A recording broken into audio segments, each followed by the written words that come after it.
Welcome, sweet Mitchell Mustangs. It's great to be back together again today, this Wednesday, April 8th. So, today will be the last day that we come together this week for the read aloud because we don't have school on Fridays. So, tomorrow, look for Dr. Skeen's writing workshop lesson. Also, please follow the routine. We are hearing from many of our students, the language arts teachers. We all appreciate hearing from each of you. It's great that you're sending us an email with your name and block in the subject and then sending us the score from one reader's response from each week. Remember, originally we were coming back together on April 13th, which is Monday. We were going to come back together face to face, but since there's an extension, we've now shifted to not only the online classroom platform, but also sending our scores to our teachers via online. If you can attach your reader's response for your teacher to read, great. If you can't, if you are only able to send an email, send an email with your self-assessment score, and we can't wait to hear from all of our students. So before we jump back into Charlotte's Web, and I can't wait to jump back into the fair, I have been thinking that great readers do a really nice job of following the plot to find the theme. And we know that plot and theme live together. They reciprocate one in the other. One really shouldn't be there without the other. There really shouldn't be a plot that doesn't have a theme.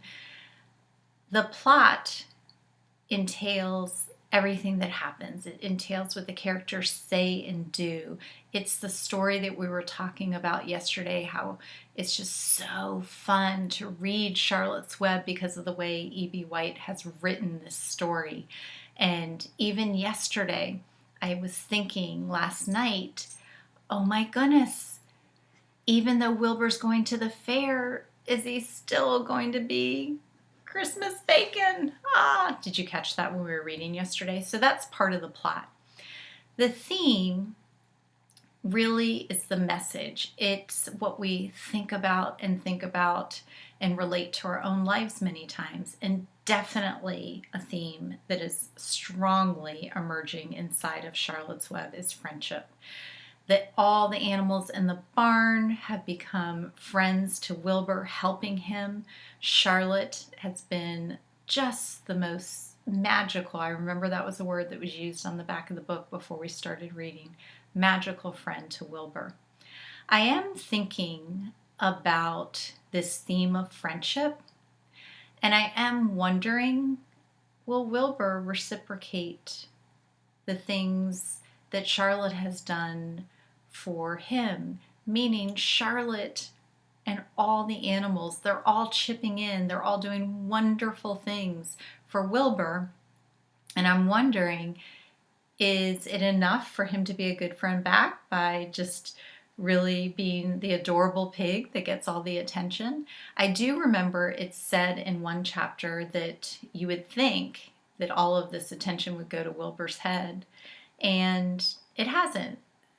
It was saying how Wilbur is still modest and humble. So I'm just thinking about what friendships look like. What do good friendships, true friendships look like? And I'm wondering, is it enough for Wilbur to be sweet and lovely? And is it enough for Charlotte to be the one who really has just declared, I'm going to save your life? And I think she is.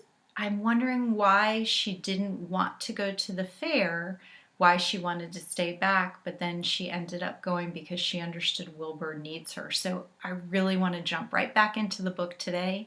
Let's follow along with this plot. Let's think about these themes, these messages that the author puts out there into the world for us to think about and relate to our own lives in meaningful ways. So here we go.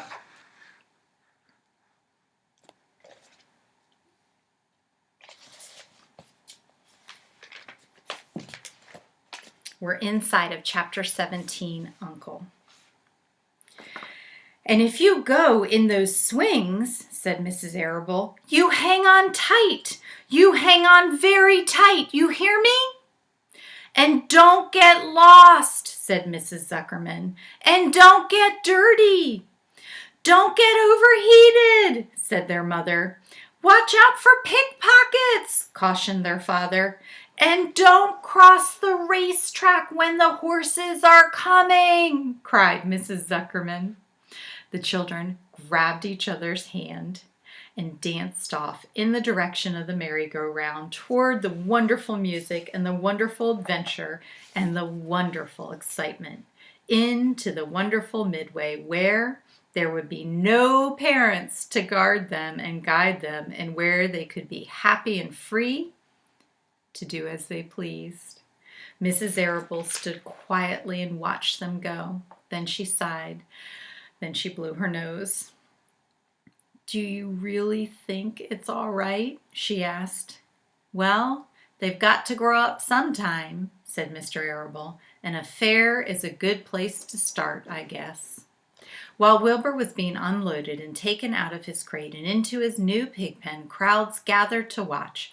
They stared at the sign, Zuckerman's famous pig. Wilbur stared back and tried to look extra good. He was pleased with his new home. The pen was grassy, and it was shaded from the sun by a shed roof. Charlotte, watching her chance, scrambled out of the crate and climbed a post to the other side of the roof. Nobody noticed her. Templeton, not wishing to come out in broad daylight, stayed quietly under the straw at the bottom of the crate. Mr. Zuckerman poured some skim milk into Wilbur's trough, pitched clean straw into his pen, and then he and Mrs. Zuckerman and the Arables walked away toward the cattle barn to look at purebred cows and to see the sights. Mr. Zuckerman particularly wanted to look at tractors. Mrs. Zuckerman wanted to see a deep freeze.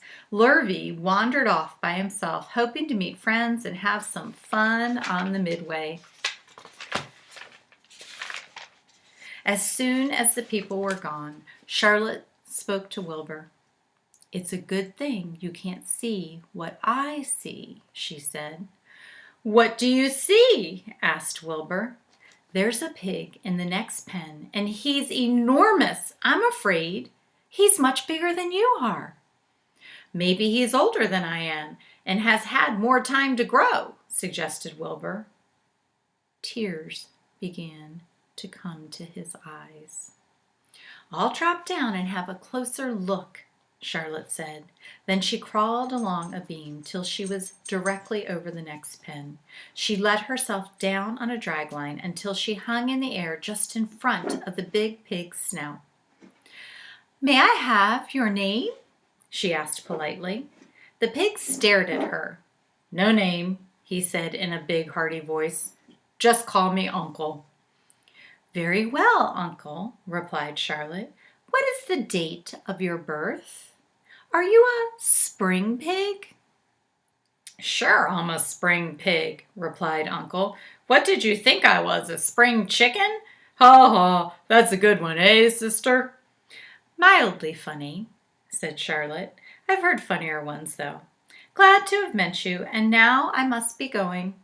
She ascended slowly and returned to Wilbur's pen.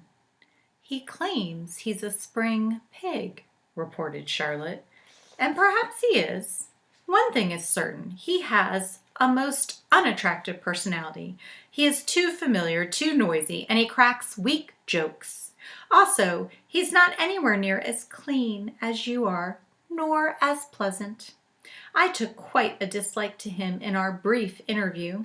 He's going to be a hard pig to beat, though, Wilbur, on account of his size and weight. But with me helping you, it can be done. When are you going to spin a web? Asked Wilbur. This afternoon, late, if I'm not too tired, said Charlotte. The least thing tires me these days. I don't seem to have the energy I once had. My age, I guess. Wilbur looked at his friend. She looked rather swollen, and she seemed listless. I'm awfully sorry to hear that you're feeling poorly, Charlotte, he said. Perhaps if you spin a web and catch a couple flies, you'll feel better. Perhaps, she said wearily, but I feel like the end of a long day. Clinging upside down to the ceiling, she settled down for a nap, leaving Wilbur very much worried. All morning, people wandered past Wilbur's pen. Dozens and dozens of strangers stopped to stare at him and to admire his silky white coat, his curly tail, his kind and radiant expression. Then they would move on to the next pen where the bigger pig lay. Wilbur heard several people make favorable remarks about Uncle's great size. He couldn't help overhearing these remarks, and he couldn't help worrying. And now, with Charlotte not feeling well, he thought, oh dear. All morning, Templeton slept quietly under the straw. The day grew fiercely hot. At noon, the Zuckermans and the Arables returned to the pig pen. Then, a few minutes later, Fern and Avery showed up. Fern had a monkey doll in his arms and was eating Cracker Jacks. Avery had a balloon tied to his ear and was chewing a candied apple. The children were hot and dirty. Isn't it hot? Said Mrs. Zuckerman. Oh, it's terribly hot, said Mrs. Arable, fanning herself with an advertisement of a deep freeze.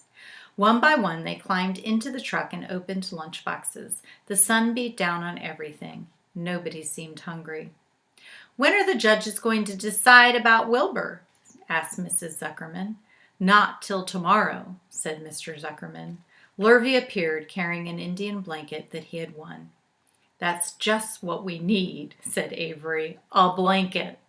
Of course it is, replied Lurvy, and he spread the blanket across the sideboards of the truck so that it was like a little tent. The children sat in the shade under the blanket and felt much better.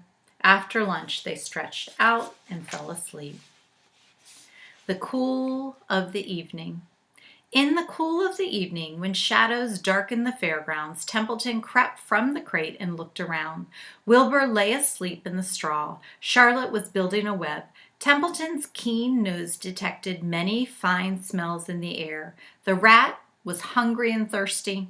He decided to go exploring. Without saying anything to anybody, he started off. Bring me back a word, Charlotte called after him. I shall be writing tonight for the last time. The rat mumbled something to himself and disappeared into the shadows. He did not like being treated like a messenger boy. After the heat of the day, the evening came as a welcome relief to all. The Ferris wheel was lighted now. It went round and round in the sky and seemed twice as high as it did in the day. There were lights on the midway, and you could hear the crackle of the gambling machines and the music of the merry-go-round and the voice of the man in the Beano booth calling numbers. The children felt refreshed after their nap. Fern met her friend Henry Fussy, and he invited her to the ride with him in the Ferris wheel. He even bought a ticket for her, so it didn't even cost her anything. When Mrs. Arable happened to look up into the starry sky and saw her little daughter sitting with Henry Fussy and going higher and higher into the air and saw how happy Fern looked, she just shook her head. My, she said. Henry Fussy, think of that. Templeton kept out of sight. In the tall grass behind the cattle barn, he found a folded newspaper. Inside it were leftovers from somebody's lunch, a deviled ham sandwich, a piece of Swiss cheese, part of a hard-boiled egg, and the core of a wormy apple. The rat crawled in and ate everything. Then he tore a word out of the paper, rolled it up, and started back to Wilbur's pen. Charlotte had her web almost finished when Templeton returned carrying the newspaper clipping. She had left a space in the middle of the web. At this hour, no people were around the pig pen, so the rat and the spider and the pig were by themselves. I hope you brought a good one, Charlotte said. It is the last word I shall ever write.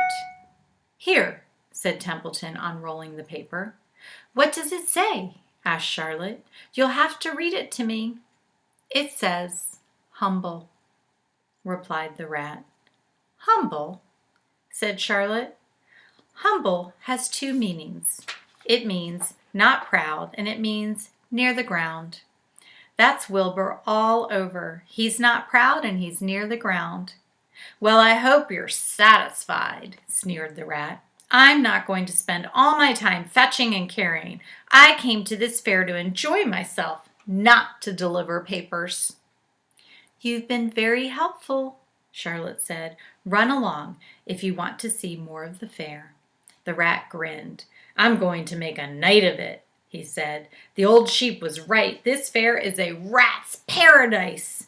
What's eatin' and what's drinkin', and everywhere good hiding and good hunting. Bye-bye, humble Wilbur.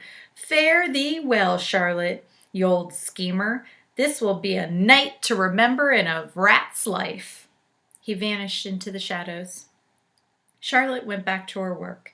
It was quite dark now. In the distance, fireworks began going off, rockets scattering fury balls in the sky. By the time the Arables and the Zuckermans and Lurvy returned from the grandstand, Charlotte had finished her web.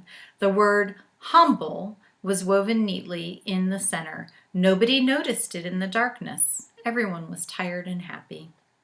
Fern and Avery climbed into the truck and lay down. They pulled the blanket over them. Lurvy gave Wilbur a forkful of fresh straw. Mr. Arable patted him. Time for us to go home, he said to the pig. See you tomorrow. The grown-ups climbed slowly into the truck, and Wilbur heard the engine start and then heard the truck moving away in low speed. He would have felt lonely and homesick had Charlotte not been with him. He never felt lonely when she was near. In the distance, he could still hear the music of the merry-go-round. As he was dropping off to sleep, he spoke to Charlotte. Sing me that song again about the dung in the dark, he begged. Not tonight, she said in a low voice. I'm too tired. Her voice didn't seem to come from her web. Where are you? Asked Wilbur. I can't see you. Are you in your web? I'm back here, she answered, up in this back corner. Why aren't you in your web? Asked Wilbur. You almost never leave your web. I've left it tonight, she said. Wilbur closed his eyes. Charlotte, he said after a while, do you really think Zuckerman will let me live and not kill me when the cold weather comes? Do you really think so? Of course, said Charlotte. You are a famous pig, and you are a good pig. Tomorrow you will probably win a prize. The whole world will hear about you. Zuckerman will be very proud and happy to own such a pig. You have nothing to fear, Wilbur. Nothing to worry about. Maybe you'll live forever, who knows? And now, go to sleep. For a while there was no sound. Then Wilbur's voice. What are you doing up there, Charlotte? Oh, making something, she said. Making something as usual. Is it something for me? Asked Wilbur. No, said Charlotte. It's something for me for a change. Please tell me what it is, begged Wilbur. I'll tell you in the morning, she said. When the first light comes into the sky, and the sparrows stir, and the cows rattle their chains, when the rooster crows and the stars fade, when early cars whisper along the highway, you'll look up here and I'll show you something. I will show you my masterpiece. Before she finished the sentence, Wilbur was asleep. She could tell by the sound of his breathing that he was sleeping peacefully deep in the straw. Miles away, at the Arable's house, the men sat around the kitchen table eating a dish of canned peaches and talking over the events of the day. Upstairs, Avery was already in bed and asleep. Mrs. Arable was tucking Fern into bed. Did you have a good time at the fair? She asked as she kissed her daughter. Fern nodded. I had the best time I have ever had anywhere or any time in my whole life. Well, said Mrs. Arable, isn't that nice? Sweet children. Some things are happening in this plot, and it really makes me want to read on. And I'm going to have a really hard time to wait all the way till next Monday for us to come back together and read. However, I'm going to think about the story between now and then, and I'm going to think about all the events that are taking place, what the characters are saying and doing. And this theme, my theory of the theme being friendship, truly is strengthened through the interactions that are taking place between Wilbur and Charlotte and the other animals, again, what they have done for Wilbur. So, as you are reading your independent reading book, think about the plot. Follow along the plot. And remember, we talked about this week how sometimes the events are super important and they push the story forward. Those events have to be inside of the story to push it forward and make everything come together. Sometimes we read chapters that are just beautiful, chapters that really make the main events seem more real to us, more understandable to us. As you're reading too, how do these events support themes inside of your book? Of course, books can have more than one theme, but themes we remember are messages. And so as I'm reading my own independent reading book, I'm thinking about what are the themes? What's the major theme of this book? So the last thing that I want to say to you is thank you so much for joining. Stay safe, happy reading and writing. Enjoy Dr. Skeen tomorrow, and I can't wait to come back together on Monday, April 13th. Thank you. Oh, I forgot. It's the last day. So you get to see George. This is what I've heard some people look forward to all week long. George! George! Oh my goodness. He's not coming again. I think he wants me to go over to him again. So let's go over and let's say hi to George. I almost forgot. George, George, look, it's our Mitchell Mustang friends again. Do you see them? Do you see them? Oh, George, you're the best. You're the best. Thank you. Okay, so from George and me, we sign off for this week. Thank you so much. Stay healthy, happy reading and writing.